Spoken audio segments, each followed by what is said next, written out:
All right. Let's pray and we'll get started. आइए हम प्रार्थना करके शुरू करेंगे। Father, we thank you for a new day.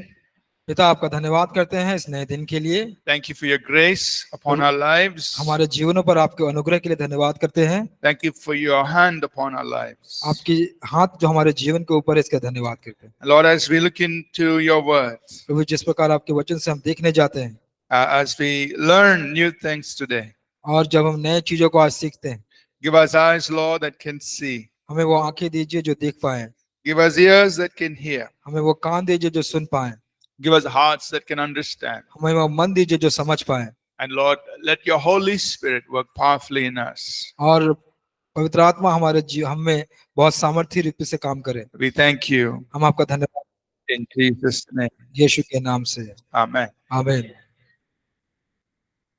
All right. Let's go, please, to lesson number 14. आइए कृपया हम पाठ 14 में जाएंगे And we'll share a few thoughts on applying God's word. और हम परमेश्वर के वचन को लागू करने के बारे में कुछ विचार रखेंगे। So, our goal is to correctly understand the word of God. तो हमारा जो लक्ष्य है कि हम सही रीति से परमेश्वर के वचन को समझ पाएं, But we don't stop there. लेकिन हम वहां पे रुक नहीं जाते We need to apply the word of God. और हमें परमेश्वर के वचन को लागू करना है। That means we need to practice it. We need to do it. इसका मतलब होता है कि हमको उसका अभ्यास करना है, उसको करना है। So, a few thoughts here to encourage us to correctly apply the words. और कुछ ऐसे विचार जो हमको प्रेरित करेंगे कि हम कैसे वचन को अच्छी तरह से लागू करें। Remember the illustration that Jesus used about the wise man and the foolish man. आपने याद रखते हैं उस व्याख्या का, वर्णन का, जिसको प्रभु ने एक मूर्ख व्यक्ति के बारे में और एक बुद्धिमान व्यक्ति के बारे में किया था।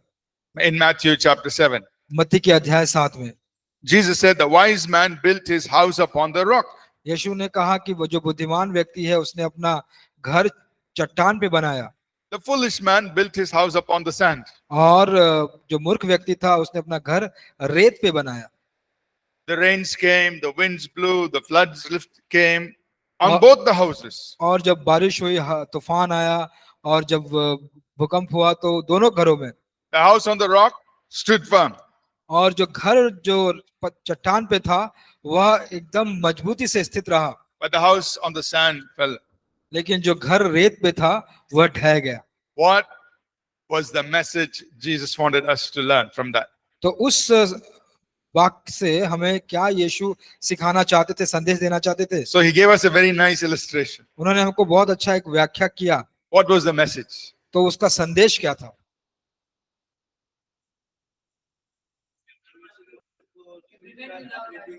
Okay, listen to the word and follow it. Yes. So Jesus said, यीशु ने कहा, whoever hears the sayings of mine जो भी मेरे बातों को सुनता है and he does them, उसको करता है, he will be like the wise man who built his house upon the rock. और वह उस बुद्धिमान व्यक्ति के तरह रहेगा जिसने अपना घर चट्टान पे बनाया है। Correct? ठीक है? So we must hear his word. तो हमको जरूरी है कि उसके वचन को सुने, We must understand his word, उसके वचन को समझें, but we must also do his words. हमको उसको जो वचन उसको करना भी है। And there's a very important principle in God's kingdom. और परमेश्वर के राज में बहुत महत्वपूर्ण सिद्धांत भी है। If you go with me please to Matthew chapter 5. आइए मेरे साथ चलिए मत्ती के अध्याय 5 में And verse 19, I think it is. Let me give it to you correctly. Matthew 5. Yeah. Verse 19, please. वचन 19।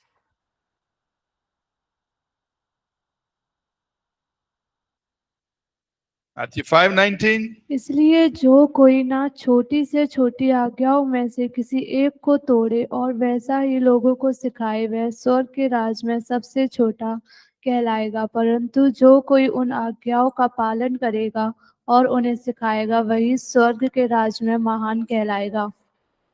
So, look at that second half of the verse very carefully. और जो दूसरा भाग है वचन का उसको ध्यानपूर्वक देखिए। Whoever does and teaches men, तो जो करता है और सिखाता है he will be called great in the kingdom of heaven. और वह स्वर्ग के राज में बड़ा कहलाएगा। So, before you teach, what must you do? तो आपको सिखाने से पहले आपको क्या करना है? लागू करना। What is? Practice. Yeah. So he said, whoever does, you must do it, then you teach. और जो करता है वो सबसे पहले उसको अपने ऊपर लागू करना है और फिर सिखाना है। Right? So, first apply the word in your own life. तो अपने जीवन में पहले आप वचन को लागू करें। You do it. आप पहले करें, You practice it. आप अभ्यास करें, You live by it. आप उसके साथ जिए, Then you teach it. तब जाके आप You सिखाइए, share it with others. तब दूसरों के साथ साझा कीजिए Right? So, it will be very powerful. और यह बहुत सामर्थी हो जाएगा। When you do it in your own life, जब अपने जीवन में आप करेंगे then you will be able to help others how to correctly apply the word of God. और फिर आप दूसरों को मदद कर पाएंगे कैसे वे सही रीति से अपने जीवन में वचन को लागू करते हैं। Amen? आमीन। So, we must understand the word correctly, इसलिए हमको वचन को अच्छी तरह समझने की, सही रीति समझने की जरूरत है, interpret correctly, अच्छा से अर्थ निकालना है, but then apply it in your own life. अपने जीवन में लागू करना है, Then you teach others तब जाके आप दूसरों को पढ़ाइए how to apply the word correctly. किस प्रकार हम वचन को लागू करें सही रीति से। Right? So, there are a few things here on in lesson number 14. और अध्याय 14 में कुछ बातों को लिखा गया है। So, we must correctly interpret the word, then apply the word. और हमको बहुत जरूरी है कि हम वचन का अर्थ निकालें और उसका फिर हम उसको लागू करें। So, in order to correctly apply the word, और उस वचन को अब सही रीति से लागू करने के लिए we must not just take one verse of scripture. हमको सिर्फ एक ही वचन नहीं लेना है धर्मशास्त्र का, We'll get into trouble. हम समस्या में पड़ सकते हैं। Example, look at the first point there. आप देखिए पहले बिंदु को वहां पे, If you go to Luke, the 14th chapter, अगर आप लूका 14 अध्याय में जाते हैं and let us read verses 26 and 27, please. और उसका 26 और 27 वचन कृपया पढ़ेंगे। 14 का 26 और 27। यदि कोई मेरे पास आए और अपने पिता और माता और पत्नी और बच्चों और भाइयों और बहनों वरन अपने प्राण को भी अप्रिय न जाने तो वह मेरा चेला नहीं हो सकता। और जो कोई अपना क्रूस ना उठाए और मेरे पीछे ना आए वह भी मेरा चेला नहीं हो सकता। Now look at that verse 26 very carefully. और वहाँ जो वचन 26 है उसको ध्यान से देखिए। Jesus said you must hate your father, your mother, your wife, your children, everybody, hate your own life. और यहाँ पर यीशु कहते हैं कि सबको तू अपने अप्रिय जान, अपने माता, अपने पिता, अपने बहन, अपने पति, अपने परिवार, अपने जीवन को भी अप्रिय जान। So somebody can take that verse. कोई वह वचन लेगा। See, Jesus told, hate everybody. तो देखो यीशु ने कहा सबको अप्रिय जानो। So you go home, आप घर जाइए, father, mother, I hate you. पिता माता मैं आपको अप्रिय जानता हूँ। Tell everybody, hey, I'm going away. Bye. आप सबको कहिए कि मैं जा रहा हूँ, I'm following Jesus. मैं यीशु का पीछे चल रहा हूँ। Is that correct application of this verse? तो क्या वह वचन का सही रीति से लागू करना है? Why? क्यों? Jesus said, hate your father, mother. देखिए यहाँ पे यहाँ पे लिखा है ना कि पिता और माता और बहन का आदर कर, अप्रिय जान। What is the correct application? तो यहाँ पे जो सटीक लागू करना है वो क्या है? We have to see what else. Sorry. First place. You have to give Yeshu. Yes. So what he's telling us is we have to give Jesus first place. तो हमको क्या बता रहे हैं कि हमको यीशु को पहला स्थान देना है। And the way to understand this, you must say, what else does the Bible say, the New Testament say about family? और जो समझने का तरीका है कि और क्या नया वचन, नया नियम सिखाता है परिवार के बारे में। We can't just take one verse. हमको सिर्फ एक ही वचन लेना नहीं चाहिए। and say, He told me to hate everybody. तो उसने कहा कि सबको अप्रिय जान, तो मैं भी अप्रिय जानूंगा सबको। Because there are a lot of other scriptures also about the family. और दूसरे भी वचन है परिवार के बारे में। So, for example, Ephesians 5, he says, husband, you love your wife, you respect your husband, children, you honor your parents. जैसे इफिसियों के 5 में लिखा है कि पत्नी अपने पति को प्यार कर और पत्नी अपने पति का आदर कर, बच्चे अपने माता पिता को सम्मान दे। तो ये सारी बातों को लिखा गया The other places. अलग जगहों में। In fact, in 1 Timothy chapter 5, verse 8, पहला तिमुथियुस उसका 5 अध्याय का 8वें वचन में the Bible is very strong. Bible बहुत ही मजबूत है। It says, if a man does not take care of his own family, he's worse than an unbeliever. तो अगर एक व्यक्ति अपने परिवार का देख रेख नहीं करता है तो वह उस अविश्वासी से भी बदतर है। That's also in the Bible, वही बाइबल में है, New Testament. नए नियम में। So there is a responsibility. तो हमारे पास एक जिम्मेदारी है। So the point I want to get is, we just can't take one verse and say, chalo, no, what else does the Bible say on that subject? तो जो बात मैं आपको बताना चाहता हूँ कि सिर्फ एक ही बात को लेकर, वचन को लेकर आप ना कहे कि ठीक है अब यहाँ वहीं पे आप अपने मन को गड़ा लें, लेकिन और क्या क्या बाइबल में लिखा गया है परिवार के बारे में, उसको भी आप देखिए। So I have to interpret Luke 14:26 in the light of the rest of Scripture. और हमको जो अर्थ निकालना है लूका के 14 का 26 वचन का को, जो वचन के अन्य भाग हैं उसके भी प्रकाश में। That's how we get the correct interpretation and application of that verse. और इसी प्रकार हम सही अर्थ निकालते हैं और सही रीति से लागू कर पाते हैं वचन को। Second point, दूसरी बात, understand progressive revelation in the Bible. और बाइबल में क्रमिक प्रकाश को समझें। Friends, उसका अर्थ है just imagine the sun rising up. आप कल्पना कीजिए कि सूर्य उग रहा है ऊपर, Maybe 5 o'clock in the morning. हो सकता है 5 बजे सुबह का समय। Is the sun still there or it's gone? क्या सूरज वहां पे है या चला गया? It's still there, वहां पे है, but it's not yet bright. लेकिन वह अभी चमक नहीं रहा है। Then maybe around 5:30 तो हो सकता है 5:30 बजे का समय हो in the morning, सुबह में, slightly we're beginning to see sunlight come through. और धीरे से हम देखते हैं कि थोड़ा थोड़ा जो सूर्य का प्रकाश है वो आने शुरू होता है, 6 o'clock gets brighter. और 6 बजे और चमकीला होता है, And then 12 o'clock, full, everything is bright. और 12 बजे सब कुछ चमकीला है, सब कुछ चमक रहा है। So, even in the Bible, तो बाइबल में revelation is progressive.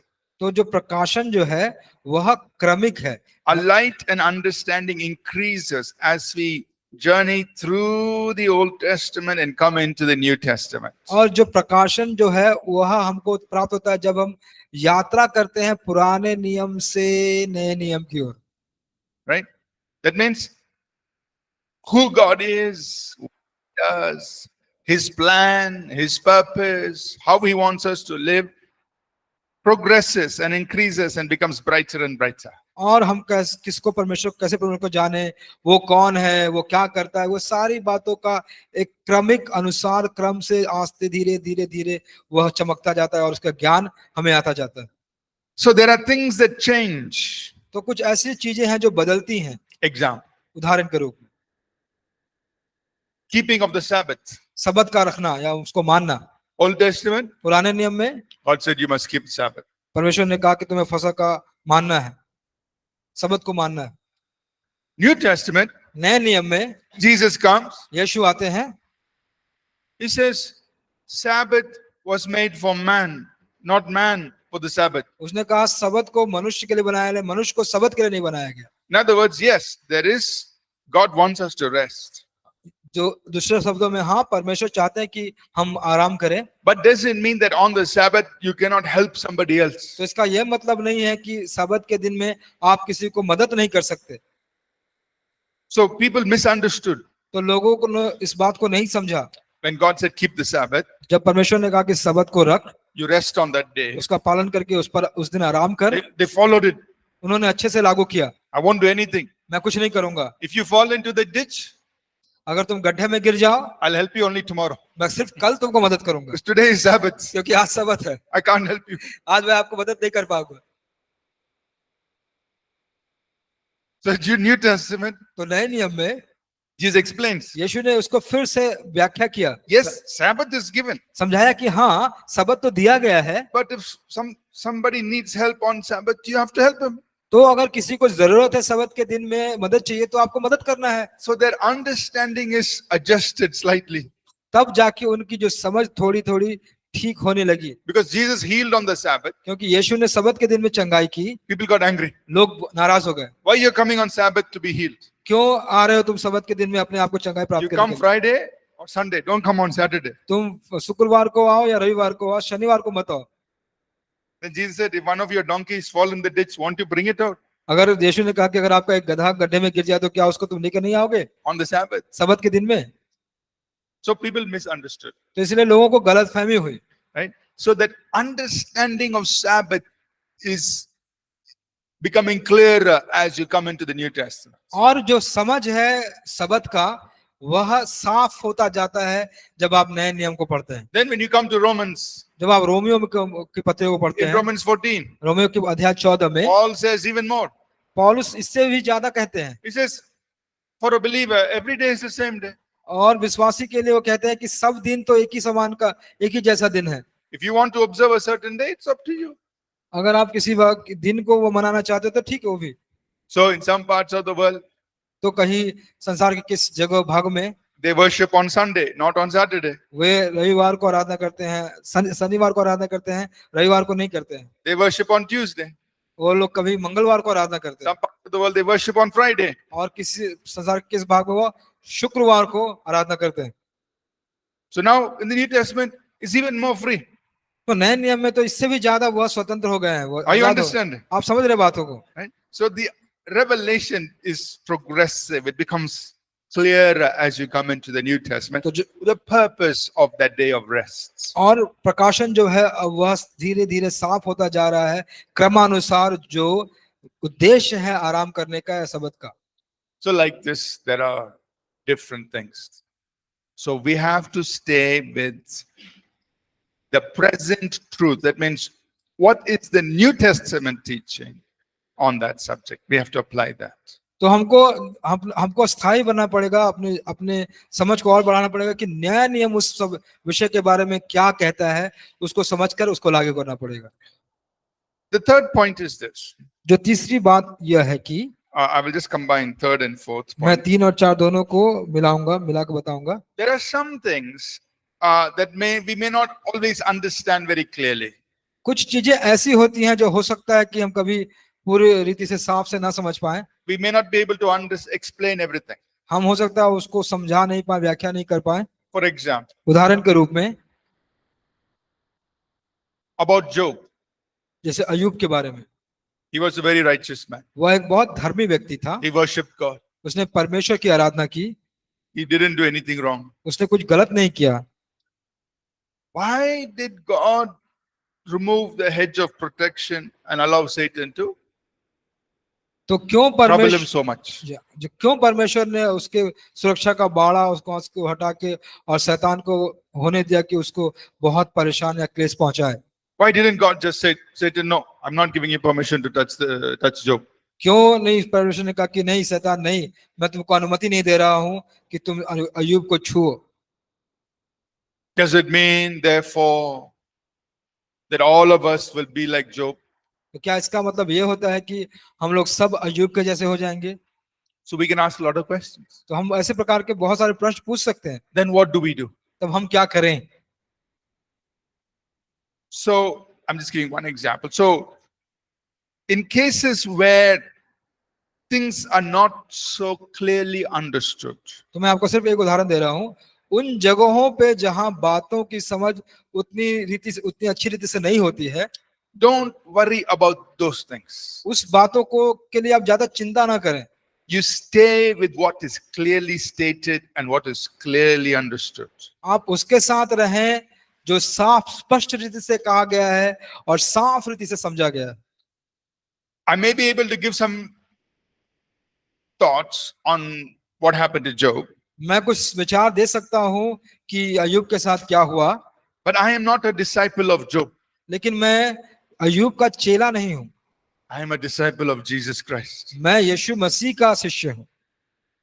And in the New Testament, और नए नियम में Jesus said यीशु ने कहा in Luke 10 verse 19, लूका के 10:19 में, I'm giving you authority मैं तुम्हें अधिकार देता हूं to tread on serpents and scorpions, और सांपों और बिच्छुओं पर को तुम कुचलो, and nothing will by any means hurt you.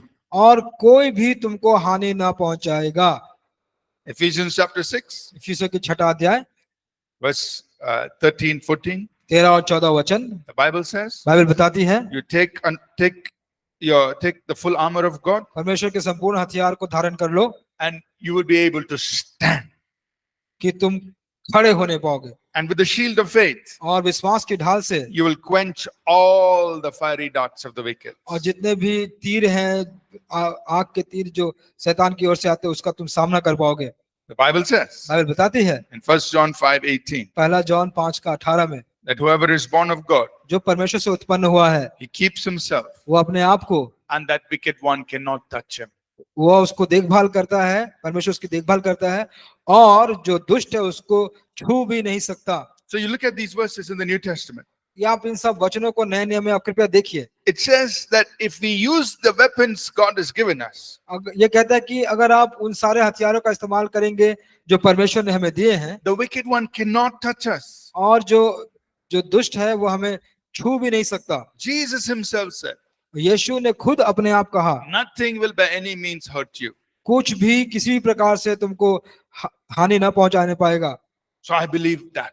तो मैं उस पर विश्वास करता हूँ। I may not understand everything about Job, और मैं अय्यूब के बारे में हो सकता है कि सब कुछ तो ना समझ पाऊं, why he went through what he went through. क्यों उस प्रकार से होकर जाना पड़ा जो उसमें गया वो। But I understand what the New Testament says, मैं यह समझता हूँ कि क्या नया नियम ने कहा, that the wicked one cannot touch me. क्योंकि जो दुष्ट है हमें वह छू भी नहीं सकता। So that is where my faith is. तो वहां मेरा विश्वास होना चाहिए।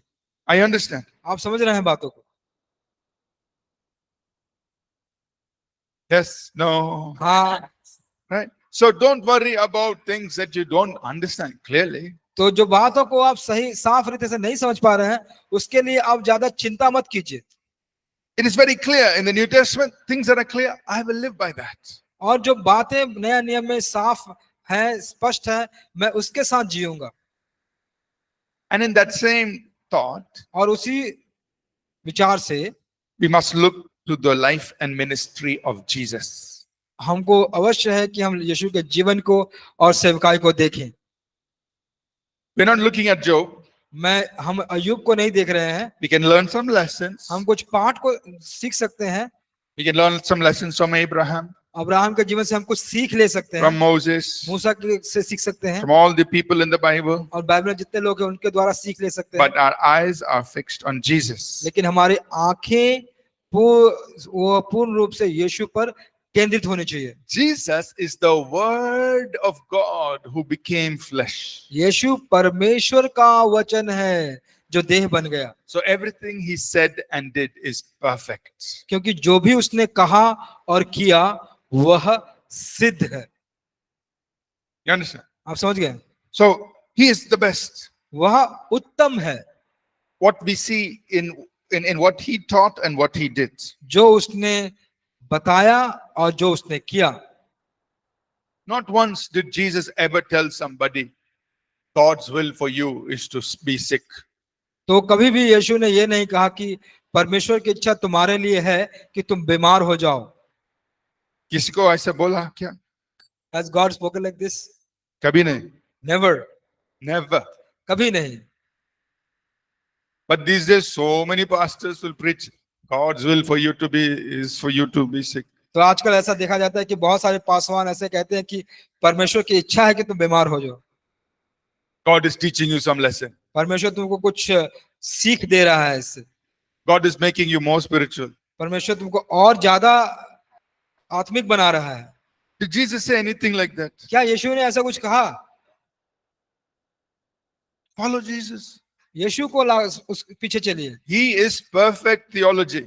वह सिद्ध वचन का जानने वाला है। Jesus, he's the word who became flesh. वही वो वचन था जो देह बन गया, शरीर बन गया। He's perfect theology. वह बहुत सिद्ध वचन का जानने वाला है। Amen. आमीन। So anything that we cannot understand clearly through other people, we come and look at Jesus and say, we just follow what Jesus said and did. और जो भी चीज हम देखते हैं लोगों के यहाँ पे और समझ नहीं पाते हैं, दूसरों की बातों को भी हम अगर समझ नहीं पाते हैं, तो हम यीशु के पास आते हैं और कहते हैं कि यीशु, मैं आपके पीछे चलूंगा। You know, many people write many books. बहुत सारे किताबों को लिखते हैं। God gave me cancer to make me more good. परमेश्वर ने मुझे कर्क रोग दिया, कैंसर दिया कि मैं अच्छा हो जाऊं। God broke my legs to teach me how to depend on Him. परमेश्वर ने मेरे पैर को तोड़ दिया ताकि मैं सीख पाऊं कि हम उस पर निर्भर कैसे हो जाएं। Did Jesus teach anything like that? क्या यीशु ने ऐसा कुछ सिखाया? He never said things like that. उसने ऐसा कुछ चीज नहीं सिखाया। So whom are you going to follow? तो किसके पीछे आप चलेंगे? Are you going to follow that famous person? Or are you going to follow Jesus? तो क्या आप उस प्रसिद्ध व्यक्ति के पीछे चलेंगे या यीशु के पीछे चलेंगे? So we live by the life and the teachings of Jesus. तो हम यीशु के जीवन और उसकी शिक्षा पर चलते हैं। Amen. आमीन। So if you don't understand anything clearly, जब आप किसी बात को स्पष्ट रूप से नहीं समझ पाते हैं, if you're confused by what somebody is saying, somebody else is saying, आप अगर उन बातों के कोई क्या कर रहा है, कोई क्या कह रहा है, कोई क्या कह रहा है, उससे अगर आपके मन में संदेह आता है, a simple solution is look at Jesus. बहुत सरल हल है, समाधान है कि आप यीशु को देखिए। What did he say? उसने क्या कहा? What did he teach? उसने क्या सीखा? What did he do उसने क्या किया on that subject? उस विषय पर? Follow that. और वो सारी बातों, You'll never go wrong. आप कभी भी गलत नहीं होइएगा। Amen. आमीन। And then, आमीन। so the last few things is we have to apply the word of God to today's life situations. तो दूसरी बात, महत्वपूर्ण बात है कि देखिए, जो परमेश्वर का वचन है, जो आजकल के जीवन की परिस्थितियां हैं, उसमें लागू करना है। So when you preach and teach the word of God, जब आप परमेश्वर का वचन का प्रचार करते हैं, उसको सिखाते हैं, address the problems and situations that people are facing today. तो जो लोग आजकल होके गुजर रहे हैं, जिस परिस्थिति से, जिस समस्या से, आप उसका समाधान कीजिए। For example, उदाहरण के रूप में, is there anywhere in the Bible where it says you must not smoke cigarettes? जैसे कि बाइबल में कहीं भी ऐसा लिखा गया है कि आपको सिगरेट का धूम्रपान नहीं करना चाहिए? नहीं. Not at all. I don't know if they had cigarettes in those days. मुझे ये नहीं मालूम कि उनके दिनों में अगर सिगरेट होता हुआ होगा।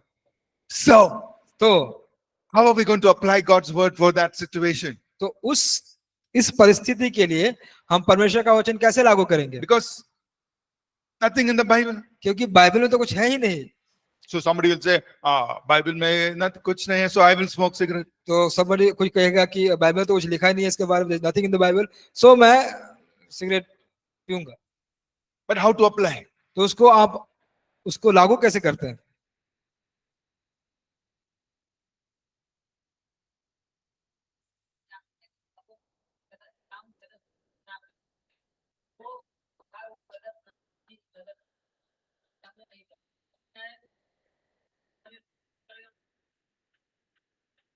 Right. So, how do we apply the Bible? तो बाइबल को कैसे इसमें हम लागू करें? So, like we heard, जैसे हम लोगों ने सुना अभी, the Bible tells us not to do things that are wrong. Bible हमें सिखाती है कि जो गलत बातें हैं उसको हम ना करें। And specifically, और विशेष रूप से the Bible says our bodies are the temple of the Holy Spirit. और बाइबल बताती है कि हमारा जो शरीर है वह पवित्र आत्मा का मंदिर है। And don't do anything that destroys your body. और आप ऐसा कुछ ना करें जो आपके मंदिर को नष्ट करता है, because your body is God's temple. क्योंकि आपका शरीर परमेश्वर का मंदिर है। Every time, when people put on the cigarette box itself, there is thing, cigarette smoking is dangerous for your health. जैसे कि जब भी लोग सिगरेट के पैकेट को लेते हैं उस पर लिखा रहता है कि धूम्रपान स्वास्थ्य के लिए हानिकारक है। It is already there. वो वहां पे लिखा हुआ है, It's telling you वो आपको बता रहा है, you're destroying your body. लेकिन आप अपने शरीर को बर्बाद कर रहे हैं। And Bible says बाइबल कहता है your body is the temple of the Holy. आपका जो शरीर है वह पवित्र आत्मा का मंदिर है। So don't do anything that destroys your body. तो आप ऐसे कुछ ना करें जो आपके शरीर को नष्ट करता है। So what are we doing? तो हम क्या कर रहे हैं? We are taking scripture हम वचन को लेते हैं, and we're teaching people how to apply it हम लोगों को सिखा रहे हैं कि कैसे इसको लागू करें in their situation. उनके परिस्थितियों में, Even though that particular situation or thing is not mentioned in the Bible.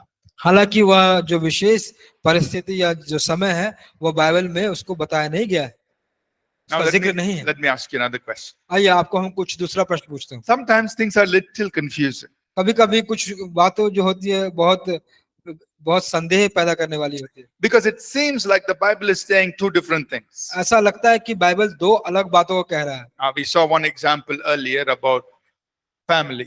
जैसे कि एक उदाहरण हम लोगों ने देखा थोड़ी देर पहले परिवार के बारे में। But now let's talk about money. तो आइए अब हम पैसे के बारे में बात करते हैं। Some people ask, कुछ लोग पूछते हैं, is it right to save money? क्या यह सही है कि हम पैसे बचाएं? Because Jesus said, क्योंकि यीशु ने कहा think about the birds of the air. कि जो आकाश के पक्षियों को देखो। This is in Matthew chapter 6. ये मत्ती अध्याय 6 में लिखा है। They don't sow.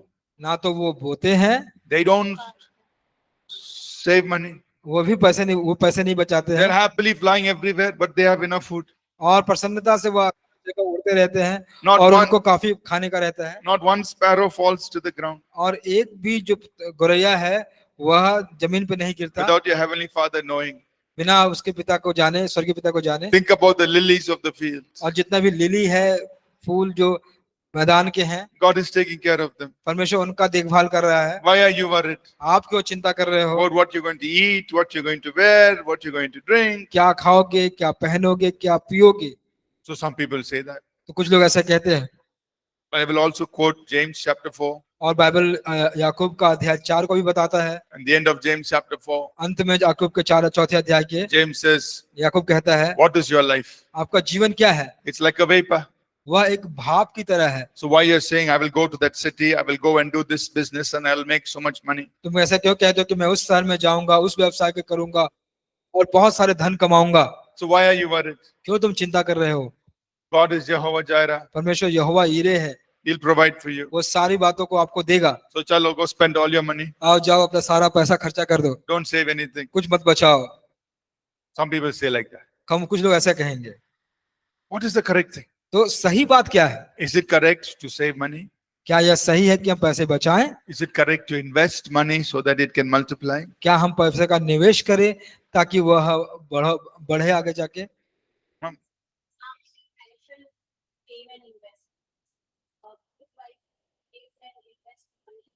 Proverbs 31. Proverbs. Okay. नीति वचन 31 में लिखा गया है।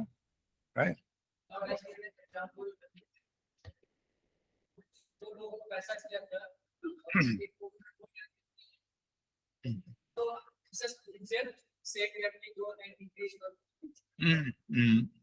So the parable of the talents. जो तोड़ों का दृष्टांत है उसके बारे में भी। So how do we understand this? तो इसको हम कैसे समझें?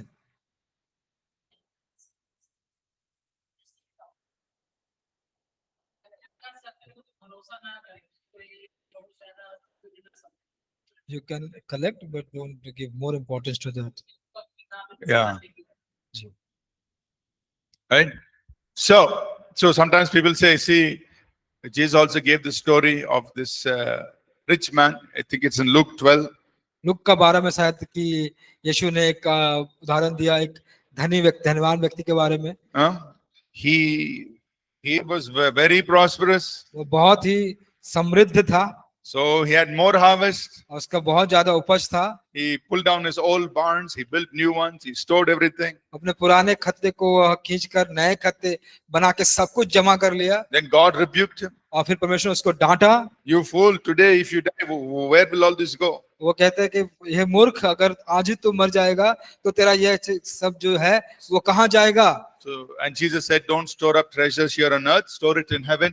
और यीशु ने कहा कि अपने लिए यहाँ पर पृथ्वी पर धन इकट्ठा मत कर, तू स्वर्ग में इकट्ठा कर। So, on one side, there are many scriptures तो एक तरफ बहुत सारे वचन हैं that seemingly tell us you must not save, you must not invest, you must not multiply your money.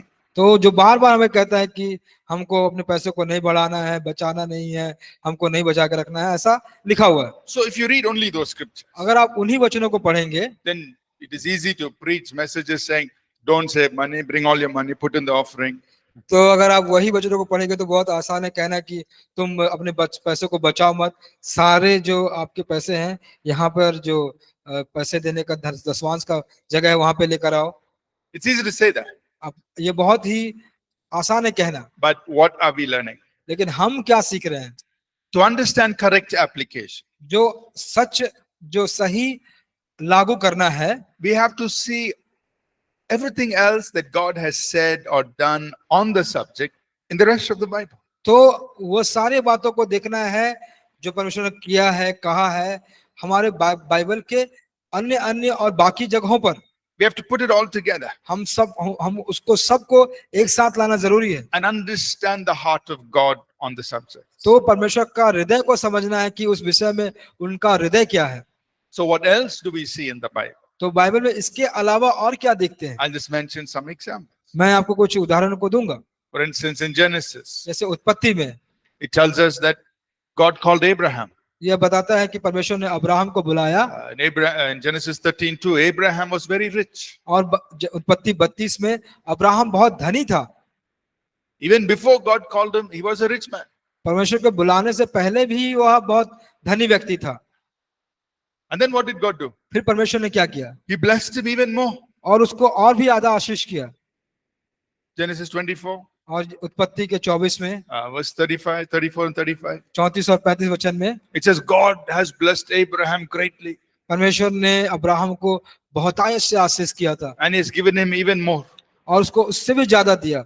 So that should tell us something about God. तो वो हमको कुछ बताना चाहिए परमेश्वर के बारे में। And Abraham is the father of faith. और विश्वास का पिता है अब्राहम।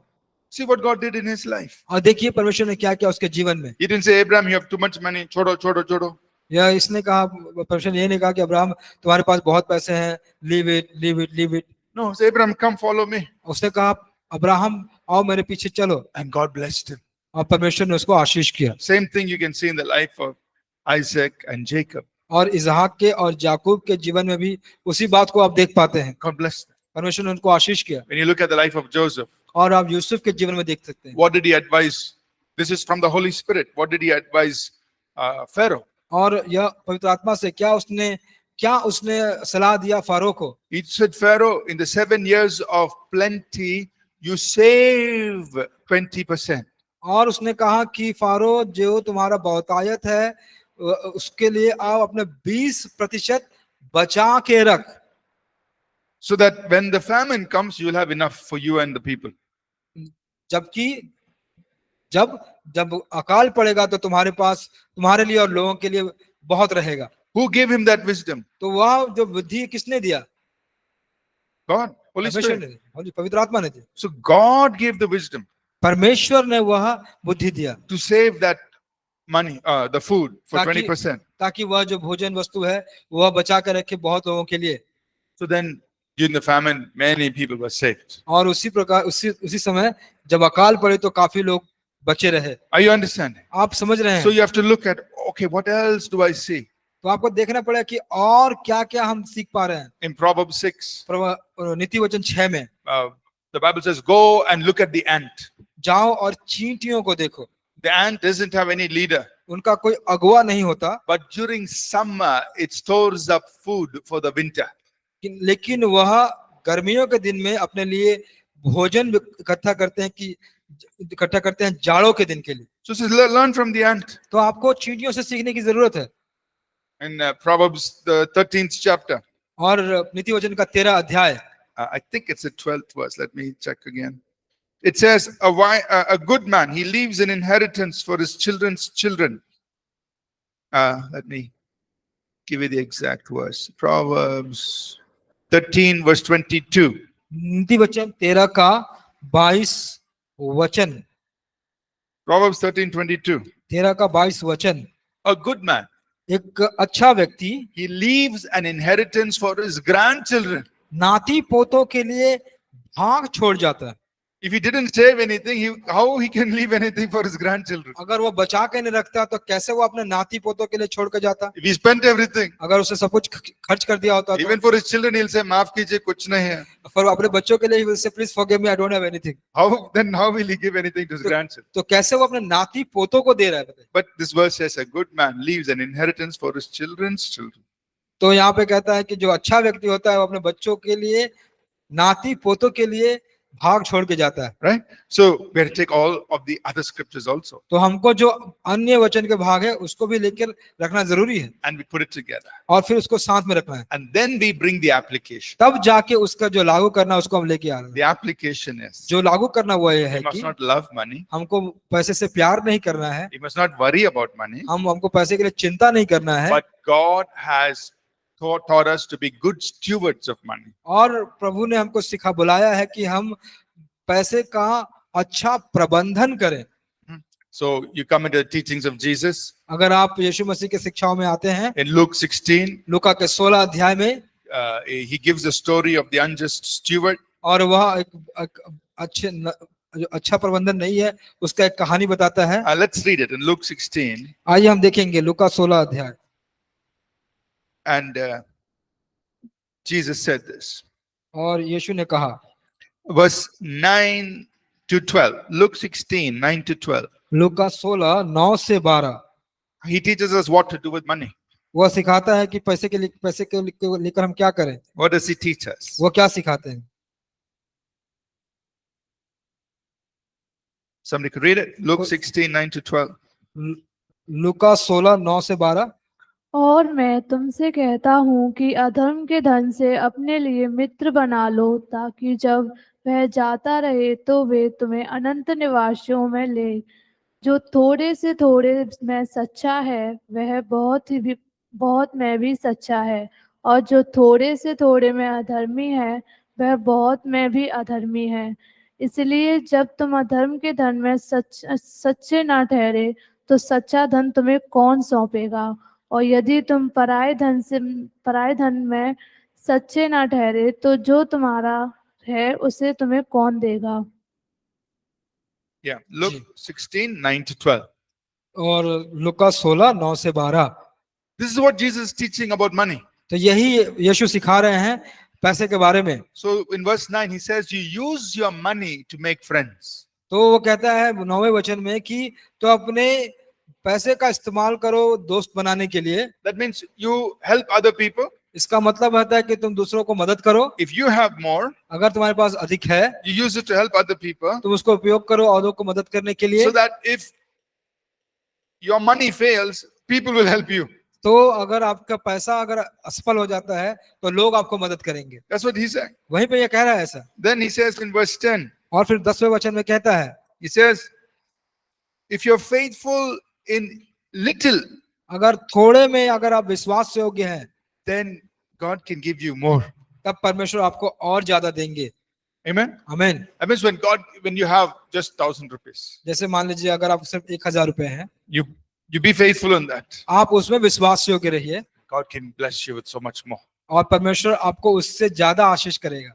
Then he says, फिर वो कहते हैं, if you're faithful in money, अगर आप धन में विश्वास योग्य हैं, God can trust you with true riches, meaning things of his kingdom. और परमेश्वर आपको भरोसा कर सकता है उसके सच्चे धन पे जो राज्य का धन है। And this is something we don't understand. यही बात जो हम लोग नहीं समझ पाते हैं। But think about it. उसके बारे में आप सोचिए।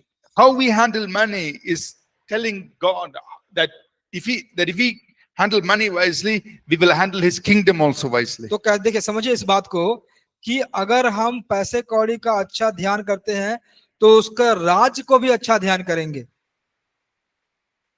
That's what he's saying. In वहीं पे verse, कह रहे हैं वहाँ। here, he will commit to your trust. Verse 11, he'll commit to your trust through riches. इसलिए जब तुम अधर्म के धन को सच्चे ना ठहरे तो सच्चा तुम्हें कौन सौंपेगा। Then verse 12, और 12 वचन में, if you're faithful in what is somebody else's, then God will give you your own. जी, और 12 वचन में लिखा कि यदि तुम पराये धन में सच्चे न ठहरे तो तुम्हारा है उससे तुम्हें कौन देगा। So all this has to do with money. तो ये सारे बातें हैं धन के बारे में। Then in Luke 19, लूका के 19 अध्याय में verse 16, 16 वचन में, when Jesus gave these three people different amounts of money, और जब यीशु ने अलग अलग लोगों को अलग अलग प्रकार अलग अलग पैसे दिए। Luke 19, लूका 19 अध्याय and in verse 16, उसका 16 वचन, he says, he tells them,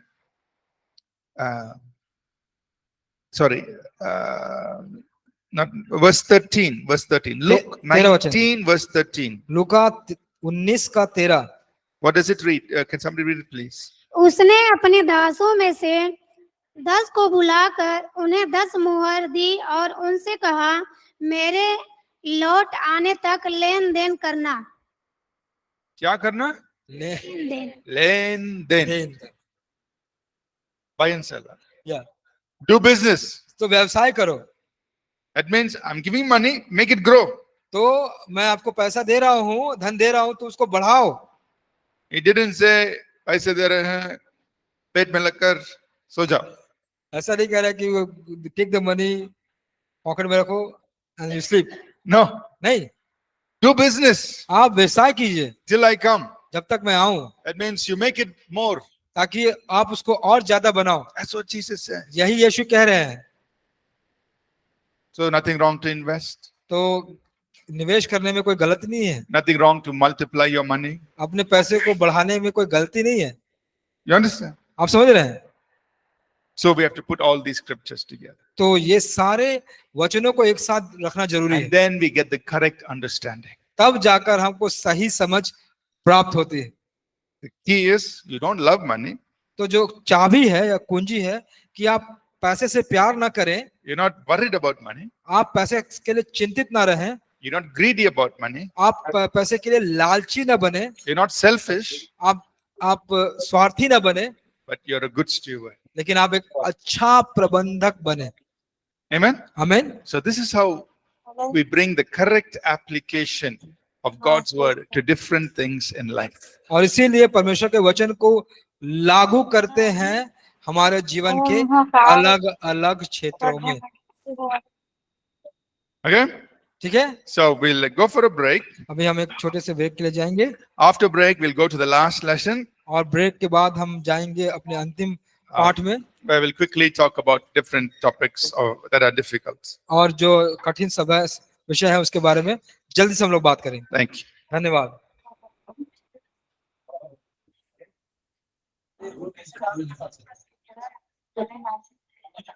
हाँ।